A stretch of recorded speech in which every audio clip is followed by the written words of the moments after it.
All right, guys, we are here to talk about fishing, smoked meat, and good times.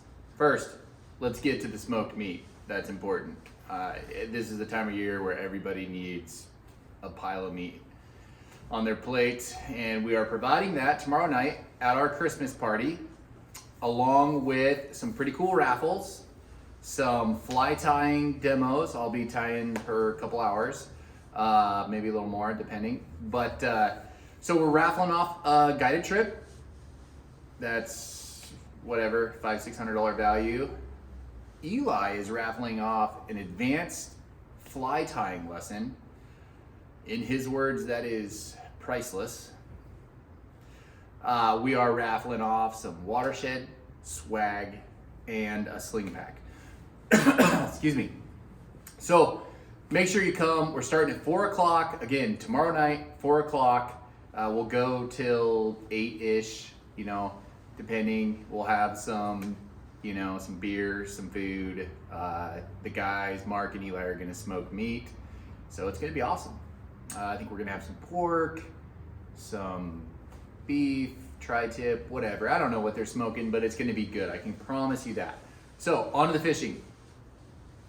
Are there steelhead in? That's the big question. Yes. Darn near every coastal river has fish in it.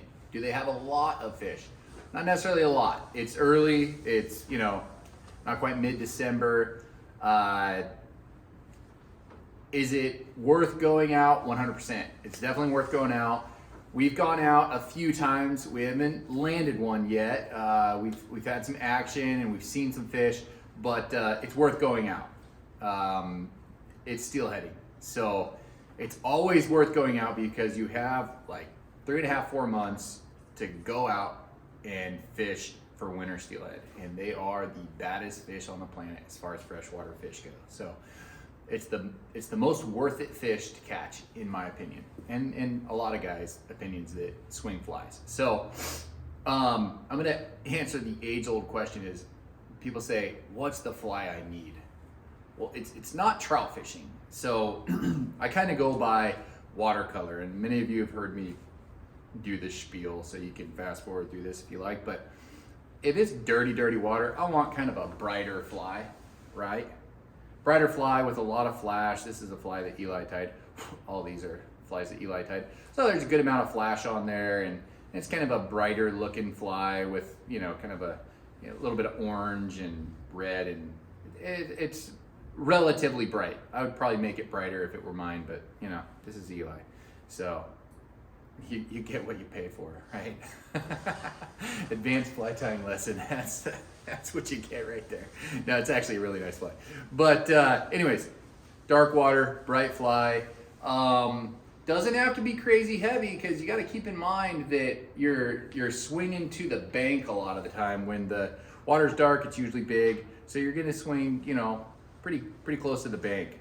They'll hold tighter. They're not gonna hold in the gigantic water, so you don't need to try to cast across the big water in the middle of the river. Cast to it. Mend, let that thing sink on the inside, get it down.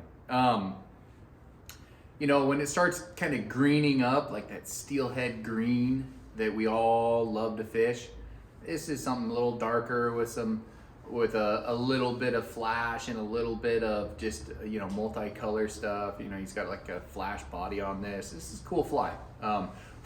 Rabbit moves well. This fly's gonna keep its form relatively well. He's got a couple different things of marabou in there. Great fly. Good time to kind of get your stuff down, maybe a little bit more in the middle of the river, where the boulders are and whatnot. Good time to do that. He's got a big lead eye on here. Great fly for that. Easy fly to tie, and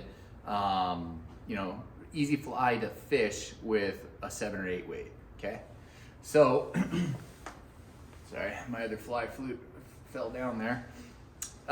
Next fly, when it's a little clearer and kind of on the clearer side, red and black, that's a great combination. I like olive, I like kind of natural colors, but red has just never steered me wrong. So this is a great fly for that. again, the water is lower at this point, more than likely lower, and it's clear. You know, it's still, you want to get down. You certainly want to get down into the meat of the run. So he's got a pretty good sized lead eye on there, and yeah, it's gonna get down, hopefully get a fish, and that's kind of my spiel, right? So light, you know, kind of blue-black for that steelhead green color. I like blue-black a lot. Everybody does. Black and blue is kind of the go-to. You know, you can go real bright pinks on the steelhead green and the dirty water. And then just, you know, I like to fish natural colors in water that's clear. I mean, there's a lot of debate about that, and you know, I don't feel like there's a ton of wrong answers, but that's what we do. We are not steelhead gods by any means, but we tend to catch some fish, and that's the strategy that I go with. So there's not one fly that catches a fish. There is a lot of different flies that catch fish. The most important thing is you got to be confident in it, and you got to want to fish it. If you don't want to fish it, you're gonna put in kind of a half-ass effort. So you want to get your fly down in the zone, mend correctly. You know, don't be lazy on your mends, and get that fly where the fish are. So I will see you tomorrow night. We're gonna have a ton of fun. Can't wait. Thanks for listening.